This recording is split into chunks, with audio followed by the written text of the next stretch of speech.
Kata mereka karena sudah lewat 40 hari. Atau yang semisalnya. Ya 7 hari, 10 hari, 100 hari, 1000 hari.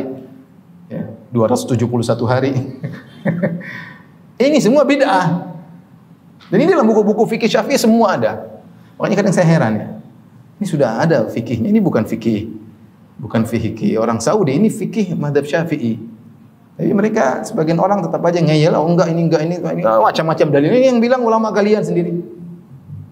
Jadi Imam Syafi'i enggak diikuti, Imam Nawawi enggak diikuti, ini ulama fuqaha Syafi'i zaman sekarang tidak diikuti, terus ngikut siapa? Bikin mazhab sendiri. Jibril Radio 24 jam nonstop dengerin kajian tanpa ribet. Al-Bara bin Azib beliau berkata, amarana Rasulullah SAW bitiba'il janazah. Rasulullah SAW memerintahkan kami untuk mengiringi janazah. Kemudian disunahkan alla yansarif aidan illa ba'da an yudfan al-mayyit. Jangan dia balik kecuali setelah mayat dikuburkan. Sunnahnya demikian.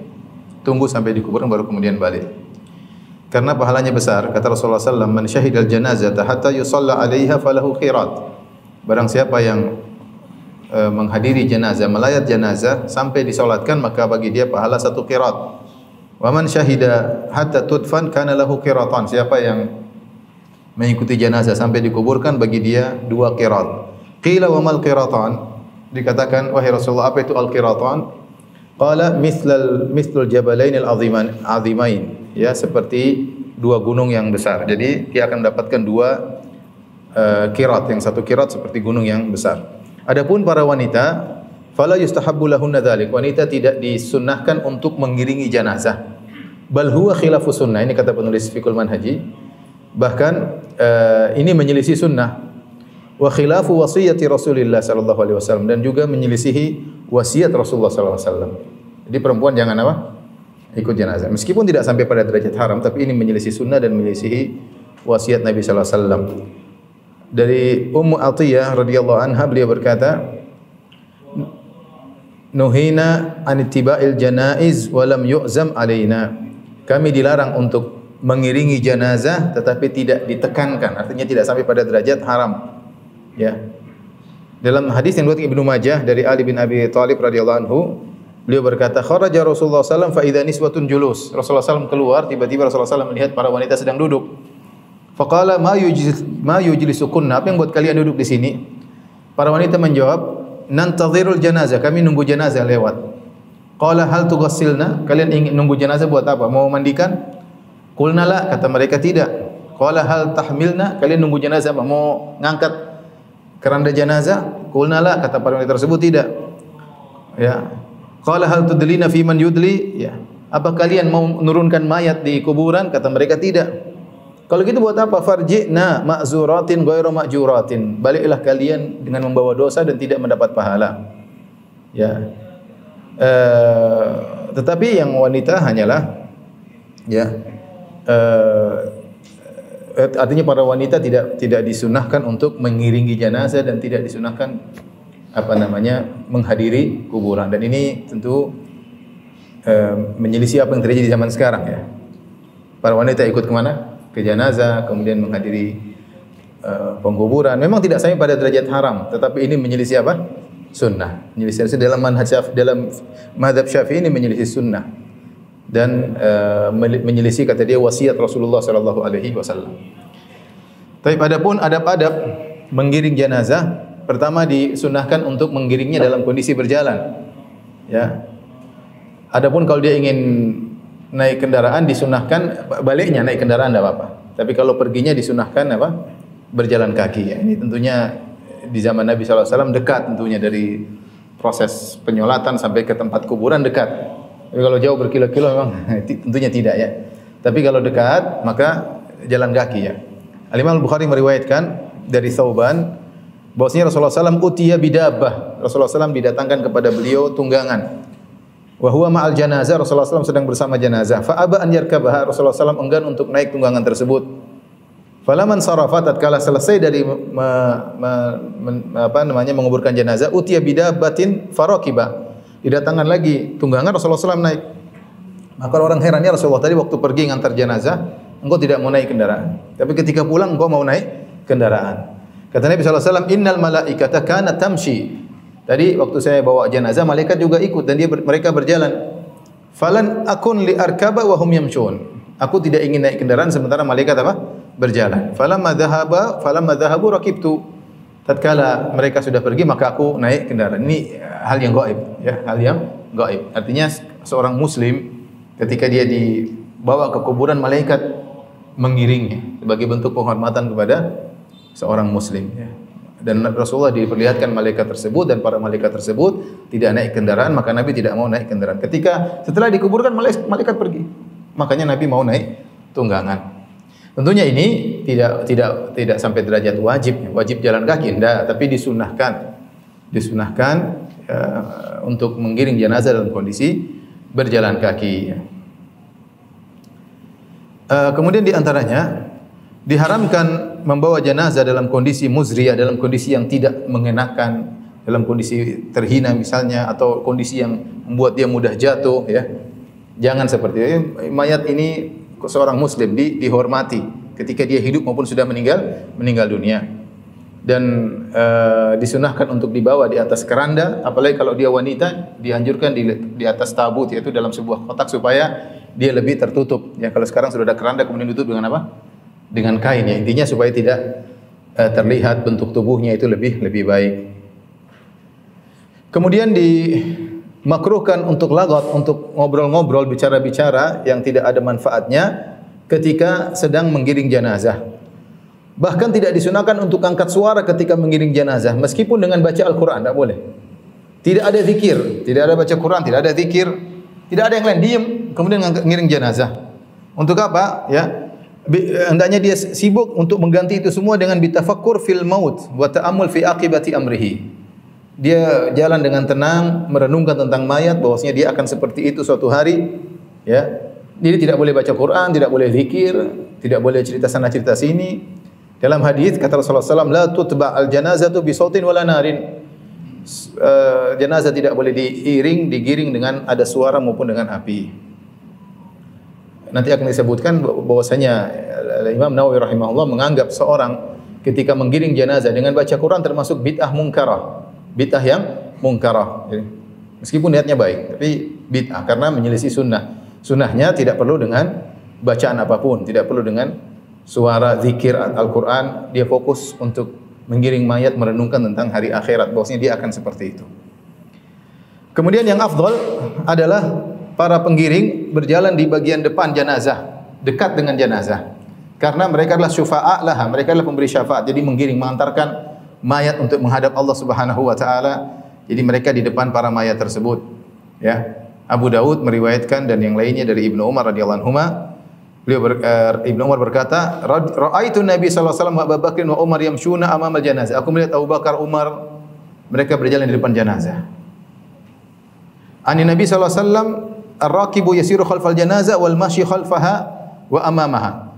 Orang naik kendaraan belakang jenazah, jadi ini menunjukkan boleh juga naik kendaraan, tapi sunnahnya tadi apa? Jalan kaki. Adapun jalan kaki di belakang dan di depan, tapi harus ada yang di depan.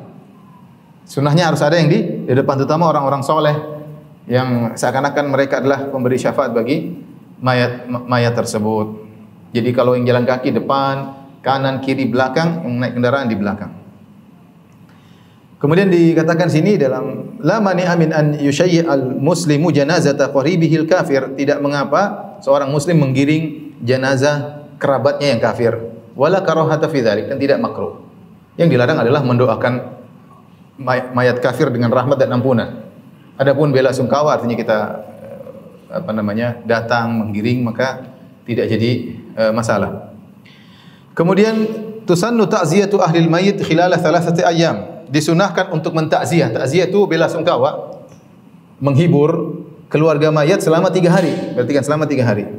Minal maut, sejak kematiannya selama 3 hari. Misalnya dia meninggal hari Kamis, berarti disunahkan sampai Jumat, Sabtu, Minggu. Disunahkan dia untuk bela sungkawa, datang ke rumah keluarga untuk bela sungkawa. Dan ini pahalanya besar. Ma min muslimin yu'azzi akhahu bi musibatin illa kasahu Allahu min hulalil karamati yaumal qiyamah. Tidak seorang muslim pun yang mentakziah, bela sungkawa, menghibur orang yang meninggal, yang saudaranya terkena musibah, kecuali Allah akan memberikan dia gaun atau pakaian kemuliaan pada hari kiamat kelak.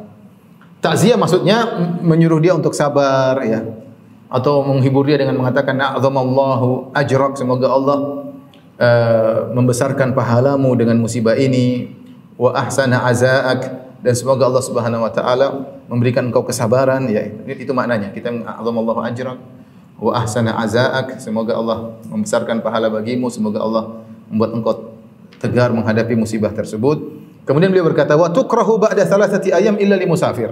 Ini pendapat Imam Syafi'i. Tidak dan dimakruhkan untuk takziah setelah lebih dari 3 hari. Kecuali bagi yang musafir yang belum datang minggu depan, enggak ada masalah, dia lagi di luar kota. Tapi yang penduduk setempat tidak bertakziah lebih dari 3 hari. Kalau lewat 3 hari sudah lewat waktu apa? Takziah. Kalau sudah lewat 3 hari lewat waktu takziah. Kenapa? Dan ini dijelaskan oleh Imam Syafi'i rahimahullahu taala, li'anna al-huzna yantahi biha ghaliban fala yustahsanu tajdiduhu. Karena namanya kesedihan itu biasanya 3 hari sudah lewat, maka tidak dianjurkan untuk diulang-ulang lagi. Sudah lewat dibuat sedih lagi, sudah lewat dibuat sedih lagi. Udah 3 hari sudah lewat, hari keempat datang lagi takziah, nangis lagi. Hari kelima nangis lagi. Hari ketujuh nangis lagi. Hari ke-21 nangis lagi.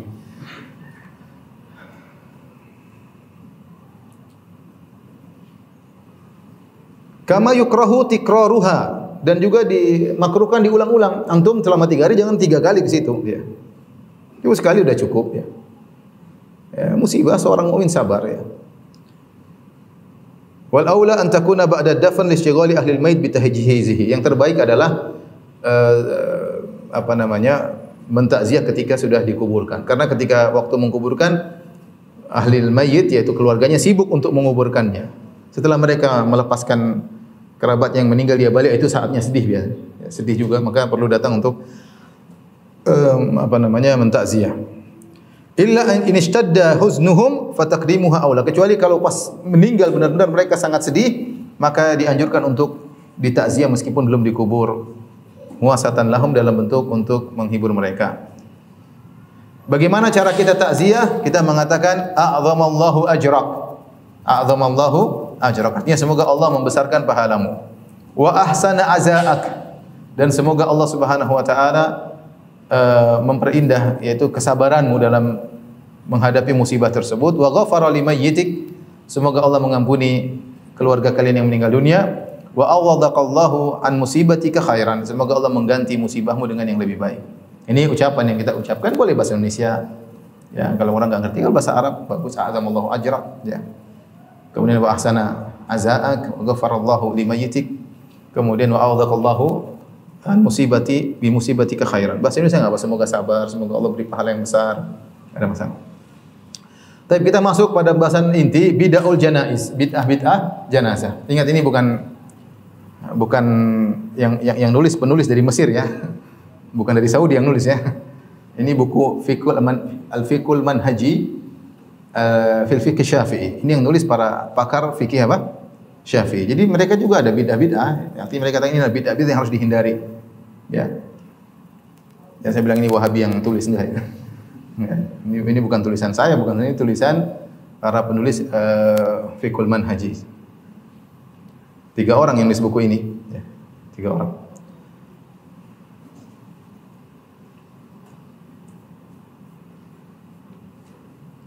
Ada Dr. Mustafa Al-Khin, kemudian Dr. Mustafa Al-Hugha, kemudian Ali Syarjaji atau salahnya. Jadi 3 orang ini pakar mazhab Syafi'i. Kalau tidak di Mesir, dari Syam, ya. Intinya bukan orang-orang yang disebut sebagai ulama Wahabi, ya. Enggak, ya. Baik, kita baca bid'aul janaiz. Saya baca Arabnya biar lebih yakin, ya. Kullu ma yukhalifu adab at-tasyyi' allati dzakarnaha fahiya bid'un. Semua yang menyelisih adab-adab menggiring jenazah yang telah kami sebutkan tadi, semua yang menyelisih adalah bid'ah. Yang bagi taharruz minha, hendaknya meninggalkan bid'ah-bid'ah tersebut. Kata syi'il janazati raqiban, seperti menggiring jenazah naik kendaraan, ya. Kalau dekat sengaja kemudian semuanya naik kendaraan, ini tidak diperbolehkan. Atau bid'ah. Wa karaf'il aswati ma'aha, atau ngangkat suara ketika menggiring jenazah. Oleh karenanya Imam Nawawi rahimahullah taala mengatakan menggiring jenazah yang baca Al-Qur'an bid'ah. Bid'ah mungkar, bid'ah yang apa? Mungkar, bukan bid'ah hasan. Ini bid'ah yang sedang mungkar, semua yang sedang diingkari. Paham? Ini semua bid'ah yang diingkari, bukan bid'ah yang dianjurkan. Makanya bilang semua yang menyelisih adab tadi semuanya bid'ah. Ya. Meskipun niatnya baik, seorang ketika bawa jenazah kemudian niatnya baik, mungkin ingat akhirat, baca Al-Qur'an, zikir, subhanallah, semuanya bid'ah. Ya, semuanya bid'ah. Cukup tenang kemudian mikirkan hari kematian, ya. Kemudian yang kedua, hamlul akalil wa nahwiha ma'al janazah. Akalil maksudnya akalil al-wardiyah, yaitu ketika sedang giring jenazah bawa rangkaian bunga dari PT ini, dari pabrik ini, dibawa menuju ke pekuburan. Ini bid'atun muharramatun.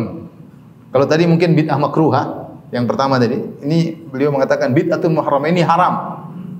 Karena mazhab Syafi'i bagi bid'ah bermacam-macam. Yang sedang kita bahas ini semuanya kalau bukan bid'ah makruh, bid'ah apa? Haram. Paham ya? Bukan bid'ah hasanah. Fahiya bid'atun muharramatun, ini bid'ah yang haram. Tasallalat ilal muslimin taqlidan li adatil kafirin. Masuk dalam orang-orang Islam sebagai bentuk taklid kepada kebiasaan tradisi orang-orang kafir. Fi marasimi janaizihim, dalam tradisi penyelenggaraan jenazah mereka. Wa fiha ma fiha min idha'atil mal duna faedah. Hanya buang-buang harta, tidak ada faedahnya. Bikin karangan bunga harga 2 juta, 3 juta rame-rame kemudian diiring dibawa ke tempat orang yang meninggal dunia, digiring dibawa ke kuburan. Ding duitnya masuk amplop kasih orang yang meninggal dunia. Ini menurut mazhab Syafi'i, bukan perkataan saya. Tentang ini Ustaz mengada-ngada enggak. Ini mazhab apa? Syafi'i. Wal mufakharah wal mubahat, dan ini hanya mendatangkan bangga-banggaan dan pamer-pameran.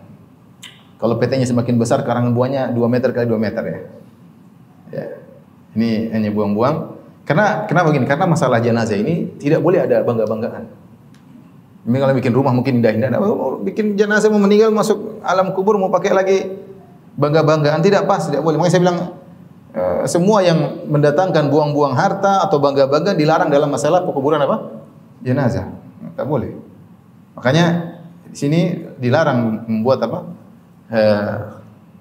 Karangan rangkaian-rangkaian bunga yang besar-besar itu kemudian apalagi digiring dibawa ke pekuburan. Kemudian bid'ah yang berikutnya, al-kubur lati tuhfaru wa tubna bi tariqatin mukhalifatin lima dzakarna min dhabiti umqil qabr wa tisa'ihi wa afdaliyatil lahdi thumma syaqqi. Kuburan yang digali dan dibangun dengan cara yang menyelisihi yang sudah kita jelaskan sunnah-sunnahnya. Ada aturan dalamnya, lebarnya, dan lahat lebih utama daripada syak. Kalau ada yang menyelisih ini maka termasuk bid'ah. Mungkin bid'ah makruha ya. Wallahu alam. Intinya dia kadang jelaskan bid'ah haram, kadang dia memutlakan bid'ah. Intinya tidak keluar dari bid'ah makruha atau bid'ah yang apa? Haram. Yukrahu tasyidul kubur. Dimakruhkan membangun kuburan atau membuat semen di kuburan, dakhilaha au zahiraha, baik di dalam kuburan disemenin atau di luar. Bikulli ma dakhala fihi an-nar kal ismin wal jas wa nahwihima ya, dan semua yang dimasukkan apa namanya yang dibakar atau yang lainnya ya, termasuk semen, gipsun dan yang tidak boleh ya, kemudian dimasukkan, dibuat kuburannya, dibuat rapi di dalamnya, kemudian di luarnya, ini semua tidak boleh. Sebagaimana dalam hadis riwayat Muslim dari Jabir bin Abdullah, nah Rasulullah SAW an yujassasal qabru. Rasulullah SAW melarang di kuburan di tajsis, dikasih kapur atau semacamnya. Wa huwa an yudha alaihi jis wa huwa ma yusamma bil gibsin. Gips ya, apa? Sekarang disebut dengan apa? Gibson ya. Iya, itu enggak boleh. Kemudian kata beliau, fa in bunya birrukham, kalau dibangun dengan keramik atau semacamnya, marmer, keramik ya, kana haraman, ini haram. Haram. Di mukhalafatihi syadida li nahi Rasulullah sallallahu alaihi wasallam, karena penyelisihan yang berat terhadap larangan Nabi sallallahu alaihi wasallam. Wa lima fi dzalika min idha'atil mal, karena ini buang-buang harta. Al manhi anhu syar'an, yang dilarang secara syariat. Wa ma fihi minal mubahat, dan juga pada pembuatan dengan rukham, dengan marmer, ini hanya bangga-banggaan, wal mufakhara, pamer-pameran. Ya, al-maqita yang dibenci dalam syariat Islam. Orang, karena saya katakan tadi benar, kuburan jadi bangga-banggaan ya. Kalau bisa dibesar-besarin, kasih marmer lah. Di rumah aja pakai tegel biasa, kuburannya pakai marmer. Buat apa ya? Makanya saya bilang, kuburan itu bukan untuk buang-buang duit, orang meninggal selesai. Ya, kecuali tanahnya harus dibeli, ya beli. Seperti saudara-saudara kita yang tinggal di Australia, mereka kumpul duit ya. Saya ingat kemarin saya waktu terakhir ke sana, mereka bilang untuk kuburan muslim $7.000 Australia. Jadi mereka ada arisan untuk kuburan, masya Allah. Tiap hari arisan, tiap minggu arisan untuk persiapan apa? Kuburan. Kalau yang murah dibakar, apa namanya? Hah? Kremasi. Anak sering salah bilang kremasi. Kremasi ya? Kremasi. Itu murah kalau nggak salah $3.000. Jadi kalau nggak punya duit, kremasi ya. Nah, kalau tanah kan harus beli, jadi $7.000 ya. Kalau itu ya terpadan, itu pun tidak dihias-hias ya. Jadi kuburan bukan tempat hias-hias. Karena orang akhirnya bangga-banggaan kuburan mewah, lihat bapak saya dikubur di sana. Jadi bangga-banggaan, suatu yang bukan untuk dibangga-banggakan. Kemudian yukrahu karahiyatu tahrimin, perhatikan. Haram. Ada makruh ada dua, makruh tanzih, makruh haram. Makruh tanzih itu makruh yang kita sering pahami. Kalau dikerjakan tidak mengapa tapi dibenci. Tidak berdosa tapi apa? Dibenci. Ada makruh tahrim. Ulama sering menggunakan kata yukrahu. Harus diteliti apa maksudnya makruh. Kadang makruh artinya makruh yang sebagaimana kita pahami, terkadang makruh maksudnya apa? Haram. Ya. Di antaranya yukrahu karahiyata tahrimin tasnimul kuburi wal bina 'alaiha. Diharamkan meninggikan kuburan, apalagi bangun sesuatu di atas apa? Kuburan. Ala nahwi alladhi yaf'aluhu katsiru minan nasil yawm, kata beliau, kata mereka bertiga, sebagaimana yang dilakukan oleh banyak orang pada hari ini. Ya, di mana-mana, bukan cuma di Indonesia, di Mesir, di Syam, ini kan penulis orang Arab ini. Kecuali di Arab Saudi, enggak ada. Ya. Semua kuburan rata. Kata beliau, ala nahwi, hukumnya haram, bukan makruh. Ala nahwi alladhi yaf'aluhu katsiru minan nasi al-yawm, sebagaimana dilakukan oleh banyak orang pada hari ini.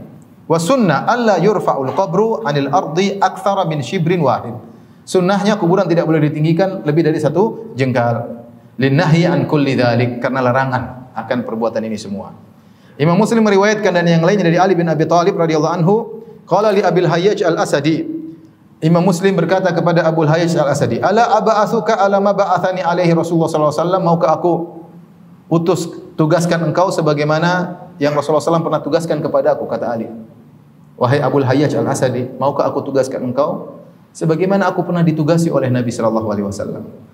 Allah tada'a timsalan illa tamastahu, tidak kau biarkan ada patung kecuali kau ratakan atau kau hancurkan. Wala qabran musyrifan illa sawaitahu, dan tidak ada kuburan yang tinggi kecuali kau ratakan." Jadi meratakan kuburan sunnah Nabi, dan Rasulullah sallallahu alaihi wasallam pernah menugaskan Ali bin Abi Thalib untuk meratakan apa? Kuburan. Itu manhaj, ini mazhab Imam Syafi'i. Ini dilanggar oleh banyak orang enggak sekarang? Dilanggar. Udah kuburan wali sudah tinggi luar biasa, bikin kubah, bikin ya. Sampai mana saya ketemu sebenarnya orang, ya Ustaz benar itu yang Ustaz bilang. Kita kalau pergi ke kuburan ada salat tahiyatul kuburan ya. Maksudnya bukan tahiyatul kuburan, salat dulu, baru kemudian ambil Quran, baca di situ dan macam-macam. Dibuat bangunan seperti masjid. Bahkan itu adalah saingan bagi masjid-masjid. Betapa banyak orang lebih khusyuk ke kuburan beribadah daripada pergi ke rumah Allah Subhanahu wa taala. Ini hukumnya haram, bukan makruh. Ini yang dirojikan oleh para fuqaha Syafi'iyah di dalam buku ini. Kata mereka, karahiyatut tahrim. Yukrahu karahiyatut tahrimin. Hukumnya adalah haram. Dalilnya tadi, Rasulullah perintah ratakan. Oleh karenanya ini dilakukan oleh pemerintah Arab Saudi ketika setelah mereka menduduki Madinah, maka kuburan-kuburan dibakar dulu sempat tinggi-tinggi, diratakan. Membuat sebagian orang marah. Padahal ini sunnah Nabi SAW. Yang suruh Nabi, bahkan Nabi pernah menyuruh siapa? Ali. Dan Ali meneruskan tugas tersebut. Nyuruh Abu Hayyaj al-Asadi. Ya. Wah, ini menyelisihi tradisi, ini biasalah, kenapa jangan terlalu berlebihan. Nabi yang suruh. Nabi yang suruh, hukumnya haram, bukan lagi apa? Makruh, tapi hukumnya haram. Kemudian di antara bid'ah jenazah an-nadbu 'alal mayyit bi ta'didi syama'ilihi, yaitu menyebut-nyebut kebaikan-kebaikan mayat. Dia dulu begini, dia dulu begini. Ini enggak boleh. Ada dua model. Pertama an-nadb, yang kedua niyaha. Niyaha meratapi mayat. Kenapa kau pergi? Kenapa kau ini? Dua-duanya tidak boleh. Karena menyebut-nyebut kebaikan-kebaikannya ketika sedang meninggal membuat orang semakin apa? Bersedih. Ini dulu rajin bersedekah, ini dulu orang tambah semakin kayaknya tidak ridho untuk dilepaskan menghadap Allah Subhanahu wa taala. Dua-duanya tidak boleh menyebut-nyebut kebaikannya ketika sedang dilayati ya, dan tidak boleh niyaha meratapi ya. Wa hiya kullu fi'lin aw qalin yatadammanu idharal jaza'. Namanya niyaha adalah setiap perkataan atau perbuatan yang menunjukkan tidak terima, tidak sabar. Seperti mukul dada, merobek baju dan yang semisalnya. Ya, kata Rasulullah SAW dalam hadis, laisa minna man latamal khududa wa syaqal juyuba wa da'a bid'al jahiliyah. Bukan dari golongan kami kalau orang terkena musibah tampar-tampar pipinya, kemudian merobek-robek bajunya. Sebagian selain agama Islam ada yang seperti itu, ketika ada yang meninggal maka dia meratapi. Bahkan kayaknya lagi lomba meratapi ya. Mau gini, nangis, ada yang jambak-jambak rambut kita, tidak boleh seperti itu.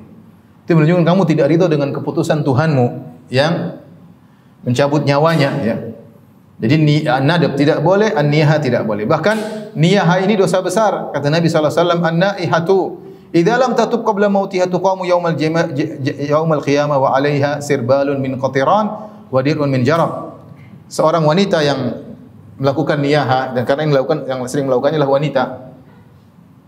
Laki-laki juga kalau melakukannya juga sama, tapi ini kenapa disebut an-naiha? Tukang niyaha wanita, karena yang melakukan biasanya wanita yang tidak sabar. Kalau tidak bertobat sebelum meninggalnya, maka dia akan dibangkitkan pada hari kiamat kelak, kemudian dipakaikan pakaian dari suatu yang sangat panas, wadir'un min jarab, dan pakai baju kurung yang menimbulkan gatal, siksaan bagi dia. Jadi niyaha hukumnya dosa besar. Kalau kita dalam kondisi mau meninggal, panggil istri kita, putri-putri kita terutama, ingatkan jangan meratapi ayah ya. Tidak boleh. Hukumnya haram, ridha dengan kepergian ayah misalnya. Kita sampaikan ya. Karena perempuan terkadang lepas kontrol ya. Dan itu terjadi ya. Terjadi. Bahkan sebagian wanita sudah ngaji lama, tiba-tiba anaknya meninggal, dia enggak kuat. Teriak-teriak meratapi, dan itu terjadi. Karenanya itu perkara yang dilarang, dan itu termasuk dosa besar. Adapun tangis yang alami maka tidak jadi masalah. Wala ba'sa fil buka'i tabi'i an-nashi' 'anil 'atifah wa riqqatil qalbi. Tidak mengapa nangis alami yang muncul gara-gara perasaan dan juga hati yang lembut. Karena Nabi sallallahu alaihi wasallam juga menangis. Rasulullah sallallahu alaihi wasallam menangis ketika putranya Ibrahim mau meninggal dunia. Tatkala beliau melihat lamma ra'ahu yajuju bi nafsihi, tatkala Rasulullah melihat Ibrahim sakratul maut ya.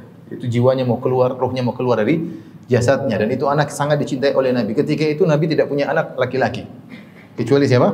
Ibrahim. Ya. Memang Rasulullah SAW diuji dalam banyak hal.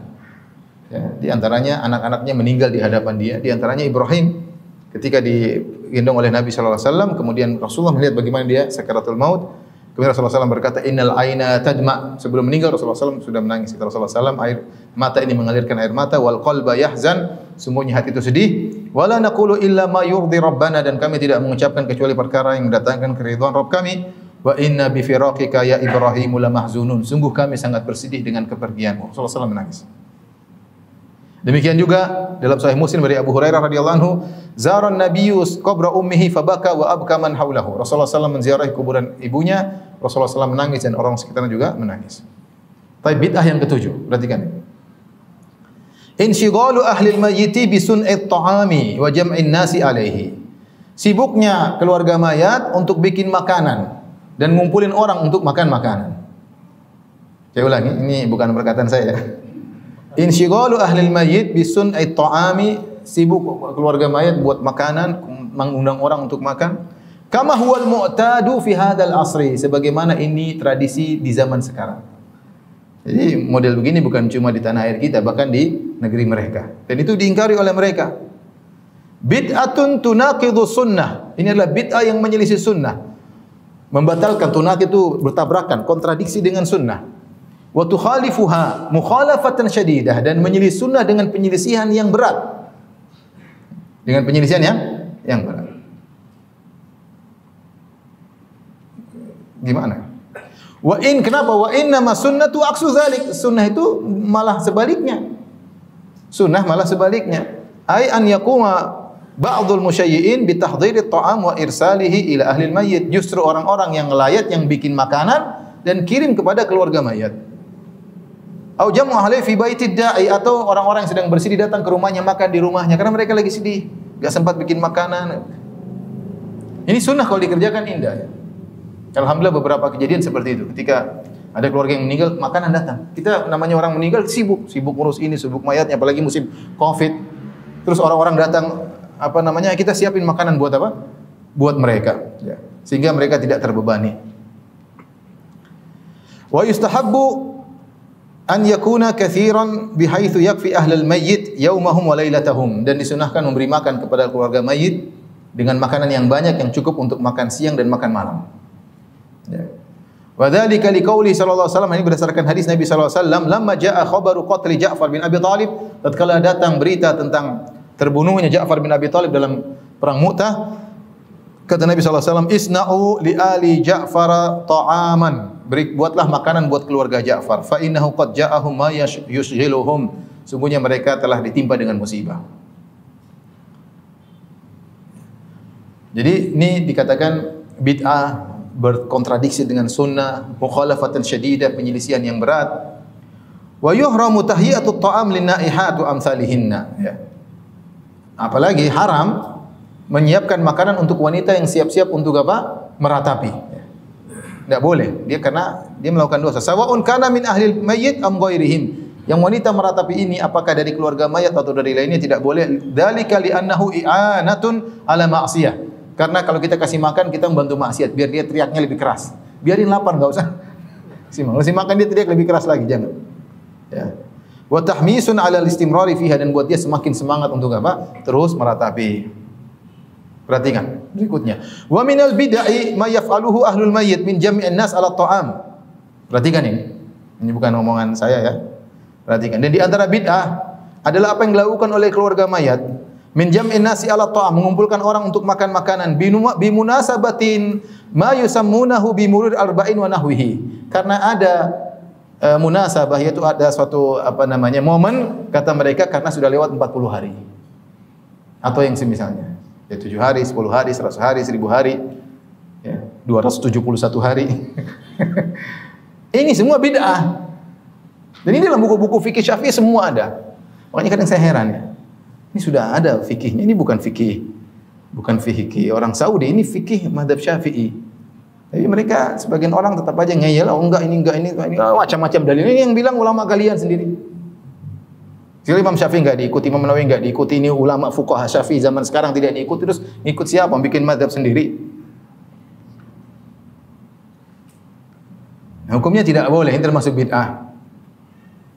Wa idza kanat nafaqatu hadhihi al-at'imati min malil warathah wa fihim qasirun ay ghairu balighin, kana hadzal fi'lu min asyaddil muharramat.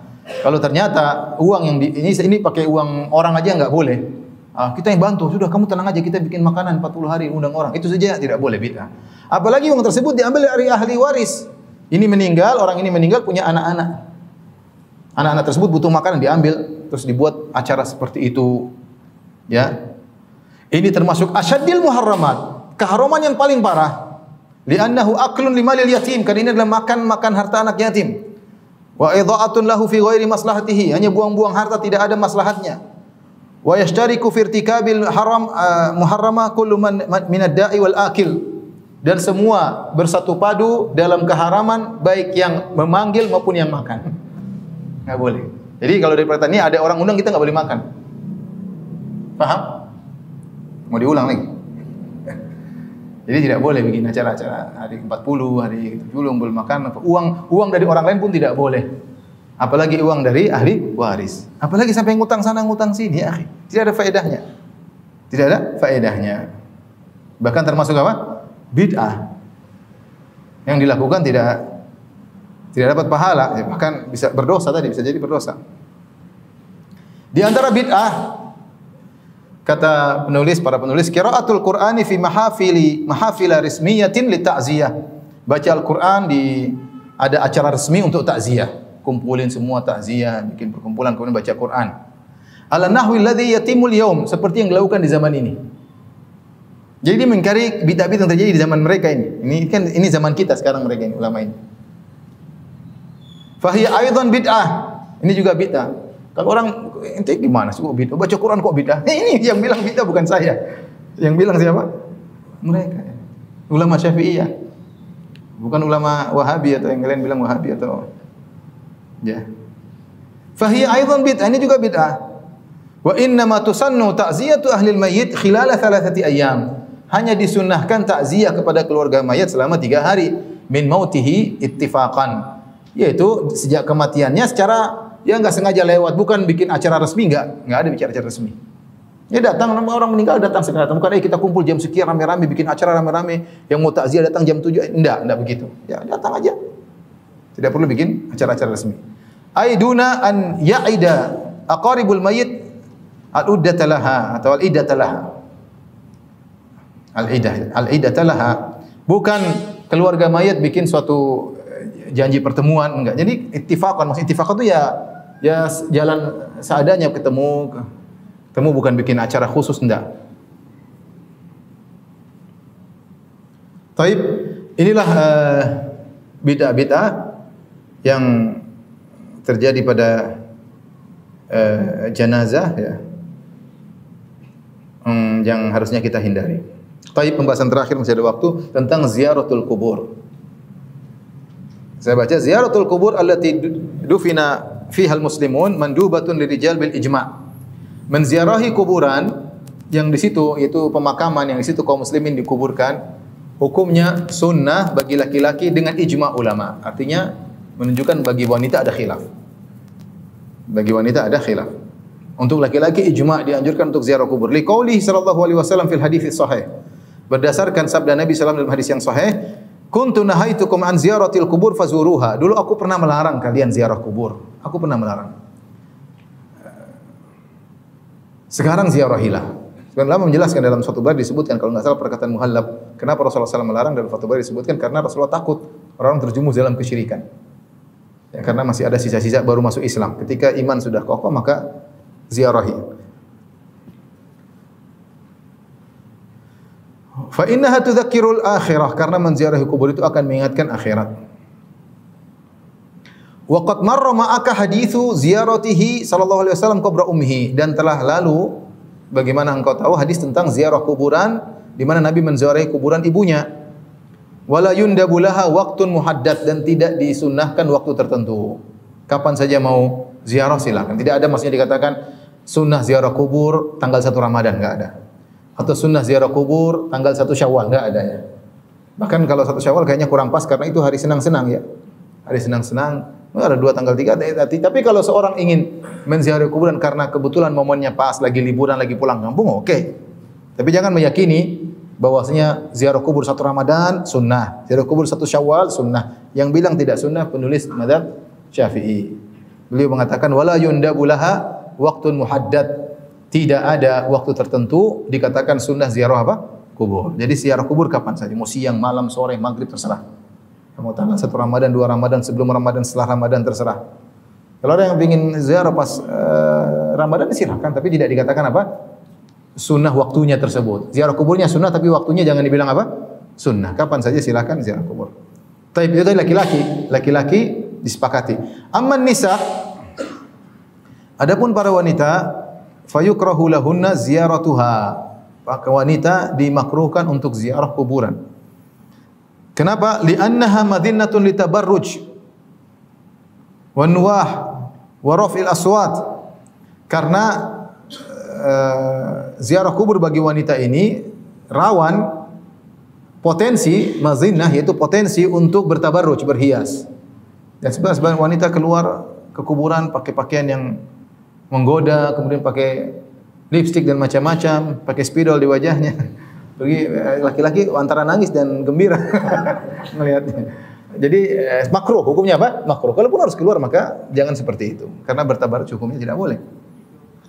Jadi karena kemudian juga potensi dia untuk niyahah, untuk meratapi, potensi untuk angkat suara, jangan. Rawa Abu Dawud, Al-Imam Abu Dawud dalam sunannya, wa ghairuhu dan juga selain Abu Dawud meriwayatkan an Ibni Abbasin radhiyallahu ta'ala anhuma dari Ibnu Abbas radhiyallahu anhuma, Rasulullah SAW bersabda, la'anallahu za'iratil kubur. Allah melaknat wanita-wanita penziarah kubur. Artinya wanita-wanita yang ziarah kubur kemudian melanggar aturan dilaknat, menunjukkan dosa besar. Mungkin dia ziarah kubur tapi meratapi, mungkin dia ziarah kubur tapi dia bertabarruj. Ini semua maksud dalam hadis ini. La'anallahu za'iratil kubur. Allah melaknat wanita-wanita penziarah kubur, yaitu yang ziarah kubur dengan melanggar. Walakin yusannu, mereka merajihkan penulis ini, walakin yusannu lahunna ziyaratu qabri Rasulillah sallallahu alaihi wasallam, tetapi disunahkan untuk ziarah kuburan Rasulullah sallallahu alaihi wasallam. Wa yanbaghi an yalhaqa bidzalik qubura an yulhaq bidzalik quburu baqiyatil anbiya'i wassalihin. Menurut ini kita bacakan bahwasanya demikian juga disunahkan, kalau disunahkan untuk ziarah kuburan Nabi sallallahu alaihi wasallam, maka disunahkan juga untuk ziarah kuburan orang-orang saleh. Kuburan nabi-nabi yang lain dan kuburan orang-orang saleh. Syaritata alla yakuna tabarrujun wa ikhtilatun wasdihamun waltisaqun birrijal. Dengan syarat tidak boleh ketika pergi ke kuburan-kuburan tersebut ada tabarruj, berias, campur baur, desak-desakan, nempel dengan lelaki, ini semua tidak boleh. Rafu aswat, ngangkat suara, mimma huwa madhinatul fitnah, ini potensi timbulnya fitnah.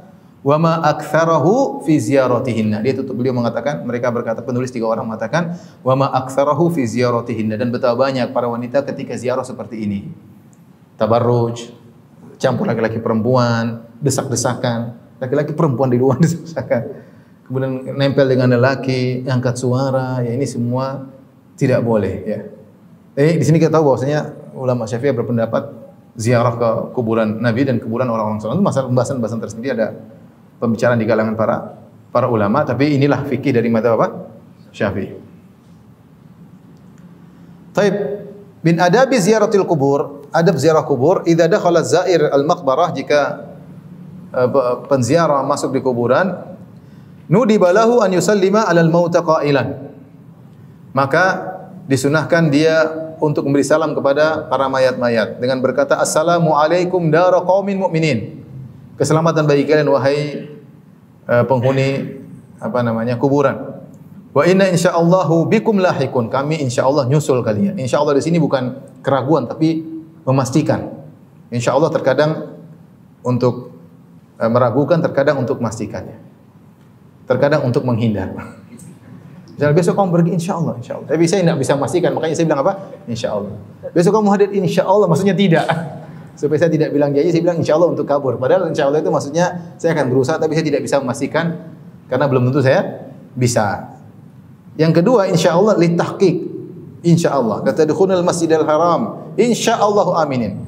Kata Allah, kalian wahai para nabi dan para sahabat akan masuk ke Masjidil Haram insyaallah dalam kondisi aman, insyaallah maksudnya pasti. Nah, di antaranya insyaallah ini, wa inna insyaallah bikum lahikun, kami insyaallah nyusul kalian insyaallah sini, pasti atau tidak? Pasti. Makanya litahqiq.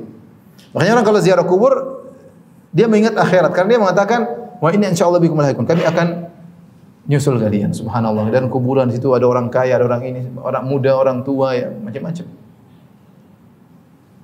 Saya kemarin baru ke rumah sebagian saudara-saudara kita, ada dia punya anak masih muda, masih umur 30-an, udah punya anak 3 meninggal Covid, umur 30. Subhanallah, 31 kalau enggak salah. Enggak diduga. Kemarin juga ada umur berapa? 24 kalau enggak salah, enggak ada komorbid, enggak ada, sering olahraga teratur, meninggal. Enggak ada yang duga. Enggak ada sebab, enggak ada penyakit sebelumnya. Kalau sehat ketabrak ya banyak, itu memang karena ketabrak. Tapi maksudnya enggak ada sebab apa-apa, olahraga teratur ya. Sampai sebagian orang saya mengatakan, Ustaz, sebagian teman saya seumur saya pada meninggal karena teratur olahraga. Oh, masa kayak gitu lah. Yang benar aja. Maksudnya enggak usah olahraga. Jadi hati-hati, seorang pun olahraga jangan sampai terlalu pede. Olahraga jangan berlebihan, harusnya. Intinya namanya meninggal kita enggak tahu kapan. Jangan bilang kita kekar-kekar meninggal ya. sebenarnya kurus ramping, ternyata meninggal. Yang gemuk masih hidup.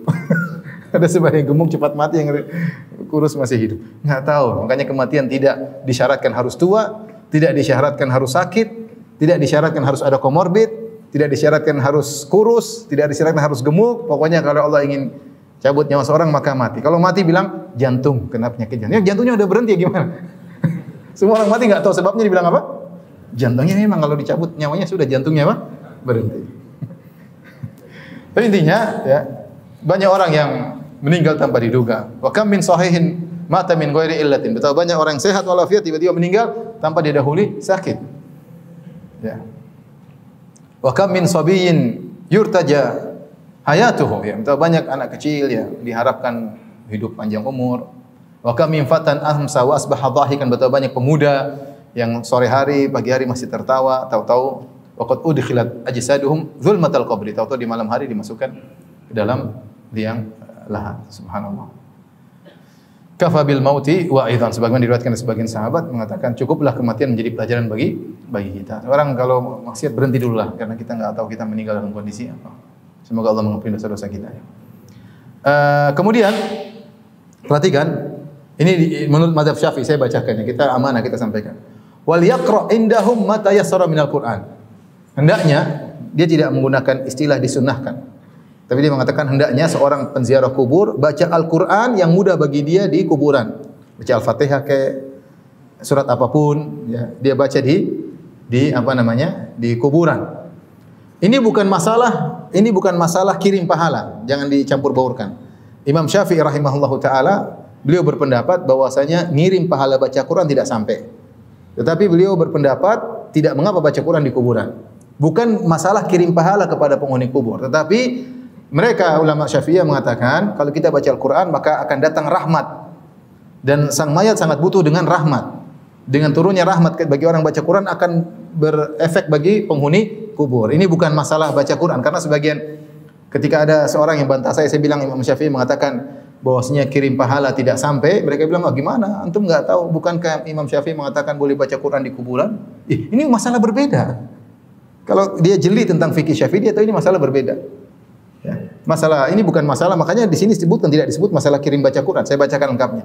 Wal yaqra indahum ma tayassara minal Quran. Maka hendaknya seorang penziarah baca Quran di kuburan. Fa inna rahmata tanzilu haitsu yuqra'ul Quran. Karena rahmat Allah turun ketika dibacakan apa? Al-Quran. Tsumma yad'u lahum aqibal qiraah. Kemudian setelah baca Quran, jangan lupa doakan mereka. Ya. Wal yuhdi mithla thawabi tilawatihi li arwahihim. Ini pendapat lain lagi. Ini pembahasan tersendiri. Ulama Syafi'iyah terbagi menjadi dua dalam masalah ini. Sebagian mengatakan bacaan qiraat tidak sampai seperti pendapat apa Imam Syafi'i. Banyak mutakhirin mengatakan ya bahwasanya sampai. Tapi Imam Nawawi menukil bahwasanya yang masyhur dari mazhab Syafi'i tidak sampai. Jadi yang itulah yang dirajihkan oleh Ibnu Katsir dalam tafsirnya. Tapi kita sampaikan dalam mazhab Syafi'i ada dua pendapat. Imam Syafi'i mengatakan apa? Tidak sampai. Sebagian ulama Syafi'i mutakhirin menyatakan apa? Sampai. Untuk dihadiahkan kepada roh-roh mereka.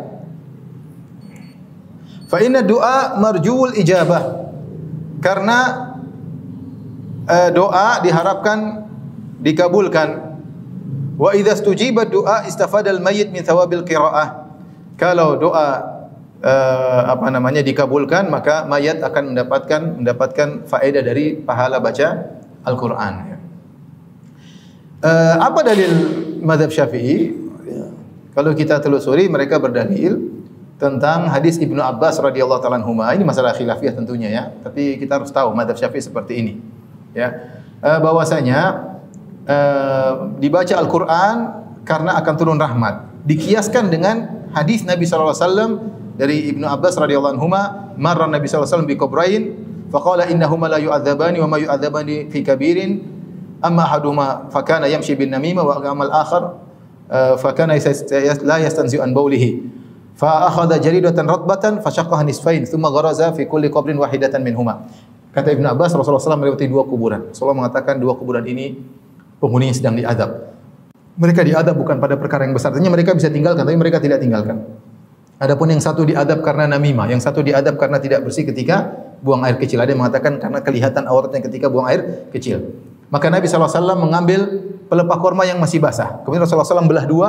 Kemudian Rasulullah SAW tancapkan masing-masing bulan tersebut kepada dua kuburan tersebut. Rasulullah SAW mengatakan la'allahu yukhaffafu anhuma ma lam yaibasa. Semoga dua mayat ini dikurangi adabnya selama dua pelepah korma masih basah. Taib, dipahami oleh ulama Syafi'iyah bahwasanya basahnya pelepah korma tersebut mempengaruhi dikuranginya azab. Basahnya. Nah, kalau basahnya pelepah korma bisa mempengaruhi azab, mengurangi azab, apalagi bacaan apa? Al-Quran. Jadi kias aulawi. Kalau benda mati yang basah ditancapkan bisa mengurangi siksaan, apalagi bacaan apa? Al-Quran. Tapi ini pendalilan tentu jadi permasalahan bahwasanya Nabi hanya melakukannya sekali, kemudian para sahabat tidak menirunya, dan terkurangnya adab. Rasulullah melakukan demikian karena Rasulullah tahu ilmu gaib bahwasanya mereka sedang diadab. Rasulullah SAW tidak pasang di kuburan Abu Bakar, di kuburan para sahabat yang lain, di syuhada Uhud, enggak. Tapi Rasulullah menganggap diri sedang diadab, maka kita tancapkan ya. Nah, kita enggak tahu diadab atau tidak. Atau diadab kita. Tapi itu pun kekhususan Nabi SAW. Makanya Rasulullah SAW mengatakan la'allahu yukhaffafu anhuma, semoga dikurangi selama tidak kering. Maksudnya apa? Kata para ulama, doa Nabi SAW memberi syafaat kepada dua orang ini, tapi syafaatnya bertempo sampai pelepah korma ini apa? Kering. Kalau sudah kering maka terlepas lagi syafaat Nabi SAW. Karena kalau kita melihat ini khusus Nabi SAW. Yang kedua, tidak ada kaitannya basah sesuatu dengan apa? Dengan dikuranginya adab. Ketika ditanya kenapa mengurangi adab, karena dia basah. Kenapa basah mengurangi adab? Karena sedang bertasbih. Kalau tasbih benda mati mengurangi adab, apalagi bacaan Quran orang hidup. Ini sisi kiasnya, paham? Ketika ditanya kenapa pelepah yang basah membuat adab dikurangi, kata mereka karena pelepah basah bertasbih kepada Allah. Kalau pelepah benda mati bertasbih kepada Allah mengurangi adab, apalagi bacaan Quran dari orang yang hidup. Dibantah. Nah, emang kalau pelepah kering tidak bertasbih? Yusabbihu ma fi samawati lahu ma fi samawati wa fil ard. Semua bertasbih kepada Allah Subhanahu wa taala. Tidak disebutkan yang basah-basah doang ya. Batu bertasbih, pohon korma bertasbih, makanan bertasbih. Jadi intinya demikian. Yang benar bahwasanya Allah alam bisawab, bahwasanya dikurangi adab tersebut karena doa Nabi sallallahu alaihi wasallam dan syafaat Nabi tersebut bertempo ya. Wallahu alam bisawab. Akhirnya sekarang orang banyak berinisiatif. Di antaranya ada yang pasang kendi, saya lihat sendiri pasang kendi isi air. Basah ya, basah. Ya, nyambung karena kelepah basah ya. Kalau pelepah korma mungkin basahnya 2 hari 3 hari. Kalau kendi bisa lama ya. Bisa lama, sehingga ini inisiatif berdasarkan hadis ini. Saya baca lagi kemarin ada yang melarang. Apakah ini pendapat fuqaha atau tidak? Artinya rumput-rumput tidak boleh ditebang. Kalau rumput biarin aja. Karena kalau kamu mencukur rumput-rumput di kuburan mengurangi kebasahan. Kalau mengurangi kebasahan repot, kasihan dia lagi senang basah-basah tidak boleh. Ada pendapat seperti itu. Artinya kita ini pengembangan dari pendapat tersebut. Intinya ini masalah khilafiyah. Saya ingin sampaikan masalah itu, tapi berhak untuk memilih. Kalau saya disuruh pilih, saya pilih pendapat bahwasanya tidak disunahkan apa? Demikian. Tapi kalau ada yang melakukannya, ya kita tidak melarang karena itu pendapat mazhab apa? Syafi'i. Paham? Ingat, ini semua dilakukan bukan untuk minta kepada penghuni kubur. Semua yang disebutkan oleh ulama Syafi'iyah, meskipun mungkin kita berselisih dengan mereka, semuanya adalah terkait dengan naf'ul mayyit, memberi manfaat kepada mayat. Bukan mengambil manfaat dari apa? Mayat. Entah baca Quran supaya turun rahmat, paham? Atau mengirimkan pahala bacaan, menurut pendapat sebagian ulama Syafi'iyah, semuanya memberi faedah kepada mayat. Bukan sebaliknya datang minta-minta kepada mayat. Ya. Demikian, wabillahi taufik. Assalamualaikum warahmatullahi wabarakatuh. Jibril Radio, 24 jam nonstop, dengerin kajian tanpa ribet.